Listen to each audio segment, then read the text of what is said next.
everyone, welcome back to the channel. My name is Tim. I am the founder of Social Grind Media and Social Grind Foundation, and we have worked with some of the biggest brands in the Bay Area, and I want to tell you how I did it. The first skill I had to learn to do any of this was time management. That's what this whole video is going to be about, is about time management. Because it's hard enough to be a social media manager. Companies hire people full-time, teams of people full-time to manage their social media. It's hard enough. And we here at Social Grind Media and Social Grind Foundation manage, give or take, about 15 different clients at one time. And that's a lot to handle. Now, there are agencies that handle way more clients than we do, but where we set ourselves apart is we handle everything. We don't just manage social media. We film your ad, we edit it, we produce it, we script it for you, we do everything for you. We even do your marketing and provide you with fresh leads or website exposure or video exposure, whatever you need at the time. So, the question is, how do we do it? How do we handle that many clients at one time? Well, honestly, it's just about, one, having a great team, two, time management. And we'll get into the great team at a future date, but this video is about time management. Honestly, it's not just about getting everything done too. This is also about avoiding burnout and keeping myself from being exhausted. So in this video, I'll give you a crash course on how I manage my time and how I'm able to handle all of these clients all at one time, all while doing ministry at my local church, and all while being a husband, and all while being a dad. So the first thing to get down is time blocking. Now, you probably heard this term before, and there's a lot of different ways to do it, but I'm gonna run you through how I do it. So, whenever I know I have a task, I estimate the amount of time the task is actually going to take me, and the day before, or maybe the week before, I'll actually put it on my Google Calendar as a block. So if I think editing this YouTube video that you're watching right now is gonna take me 2, maybe 3 hours, I'll block out 3 hours on my calendar. And for that 3 hours, that's all I'm doing. I am just editing that video. And you'd be surprised when you say, for this period of time, this is all I'm going to do, how productive you can actually be. You block out all distractions, you block out all other tasks, and that is all you are doing. You are hyper-focusing on that one task, and you'd be surprised how much you can actually get done in a time block. Elon Musk, who runs tons of different companies, and he's very polarizing, I get it, but I'm just talking about his productivity with running companies, that's it. He blocks out his time in 5-minute increments, and he says, you'd be surprised how much you can get done in 5 minutes. And I don't subscribe to the 5-minute time blocks, that seems a bit too short, but the concept is block out your time, focus on nothing except what you are focusing on in that time block, and it can actually benefit you like crazy, and you can get way more done than you ever thought you could actually get done. Now, 2 pro tips when it comes to time blocking. You are the most creative and you are the best at problem solving in the morning. So push your creative and problem solving tasks to the morning time and push your meetings towards the end of the day. And one more pro tip, color code your tasks. If you have client work, make that one color. If you have meetings, make that another color. And if you just have busy work or administrative work or whatever it is, give everything its own color. And I use Google Calendar, but you can use a physical calendar, you can use a whiteboard, whatever works for you. Now, the second tip I will give you for time management is schedule your meetings backwards, starting at the end of your day. So for me, I try to schedule my meetings from either 5 o'clock or 6 o'clock, depending on the day, and schedule them backwards. So I'll schedule a 6 p.m. meeting that might go till 7, maybe 7:30, and that's typically when I'll end my day. But when I start them backwards, I can actually block all my meetings together. It doesn't disrupt my morning, and then you don't get that awkward waste of time where you have a meeting at 1 o'clock and you have another meeting at 3:30, and so when you're done with your 1 o'clock, it's like not quite enough time to get something done and start something, but it's also too much time to just sit around and do nothing. Yeah, we call that wasted time, and if you want great time management, get that out of there. Stack your meetings together. Now, if you work at a company or you're working around important people's time schedules, that's not always possible, but the more you can do this, the better your time management will be. So the reason I start backwards from the end of the day and work forward, it's because your mornings should be saved for your problem solving time or your creativity, depending on what you do. If you're a video editor, knock those edits out in the morning. If you're a script writer, write those scripts in the morning. If you're a pastor, write your sermon in the morning. Do all that stuff in the morning when you have the most amount of serotonin in your brain. And then as you go through the day, your serotonin depletes, you get worse at creativity, but you can still collaborative work with people. For example, meetings. Make your calendar work for you. That's kind of the whole point of this video, is make your calendar work for you. So when you start your meetings at the end of the day, work backwards, you can better protect your time and actually have better efficiency with your time. So this one is also time management, but kind of in the other direction. So I have a hard separation between home and work.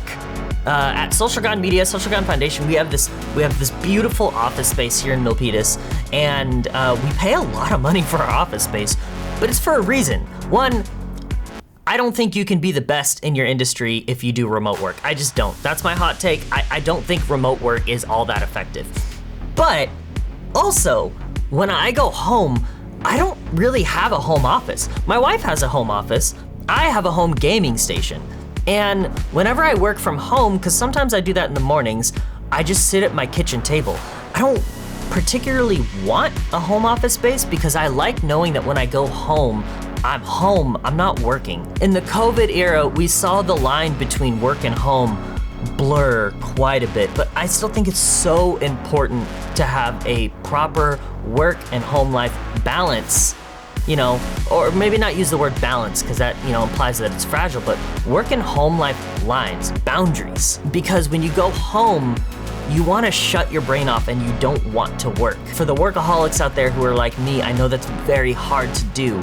But what it does is it actually makes you way more refreshed. So when you start the next day in the office, or if you prefer a home office and you have a separate room, home office, you're more refreshed and you can actually make better use of the hours that you're at work than if you were to just leave that work switch on all day, and then you're just worn out by the time you get to work in the next day. I start every day refreshed, and this allows me to actually have really good efficiency with my time in the day. Pro tip, have a separation between work and home, and if you don't, have some sort of separation in your home for work and home. Now, those tips are good for everyone. The home life balance, the time blocking, those are great entry-level tips. Now, this next tip is something if you want to take things a little bit farther, which I recommend. Use something like Huel or Factor to save on lunch trips.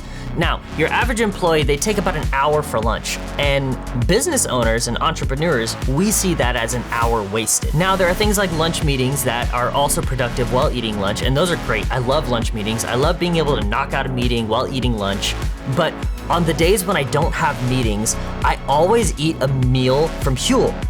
It's my favorite company to get instant meals from. They also have nutrition bars and drinks and stuff. They're not sponsored, but I talk about them so much, I think they should be. And Huel, if you're watching this, I've sent so many customers your way. Not all of them have given me a referral, but my company buys all your stuff. I've sent so many customers your way. Please send some stuff over, sponsor me, do something. I don't know. But this doesn't just save time that you would spend going out and getting lunch.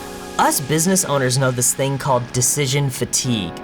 There's a popular entrepreneur church leader that I know. He leads one of the biggest churches in the probably the world, honestly, besides the Catholic Church, one of the biggest Christian churches in the world. And he wears like the same clothes every day. He picks it all out the night before.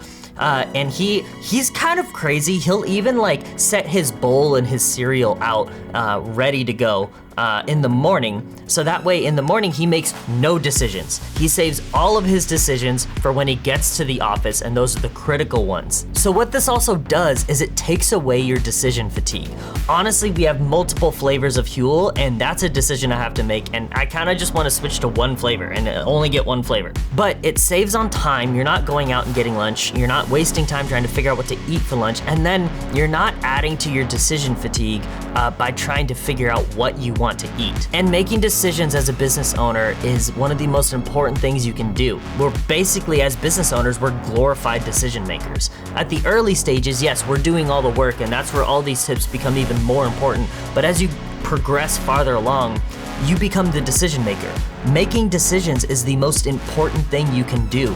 And so you wanna save your mental capacity for decision making for the things that really matter. And I hate to say it, but lunch is not one of those things. Not only that, but stuff like Factor and Huel, those are healthy meals. So you're not going out and eating junk and then feeling like garbage the rest of the day. You actually eat, you get all the nutrition you need in those cups or in those bars or in those ready to drinks or in the powder, and you're fueled for the rest of the day.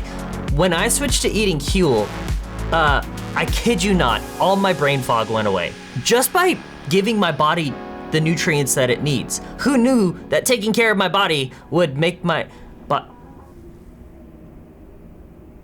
Okay, yeah, actually that makes a lot of sense. To sum this up, have a go-to good meal strategy that can save you time, keep you healthy, and avoid decision fatigue. Okay, so to sum this entire video up, what you wanna do is you want to time block everything that you do. You want to schedule your meetings strategically. You want to have a good separation between home and work. That way, when you get to work, you are focused and refueled and energized. And stop wasting your time and your mental capacity making decisions on lunch. Just get something that's ready to go. And this may not seem like a social media tip, but if you are looking for social media tips to improve your business, I assume you're either high up in a business or you're also a business owner.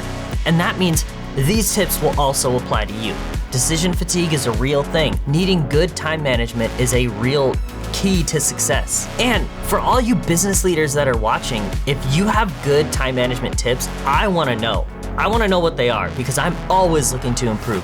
Drop a comment, send us a DM, do something. I wanna know what your time management tips are. So hit like on this video, subscribe, come back for more. I love making these and I love sharing what I've learned in my journey of running a business with all of you guys. And I appreciate you guys so much for liking, for subscribing, for watching.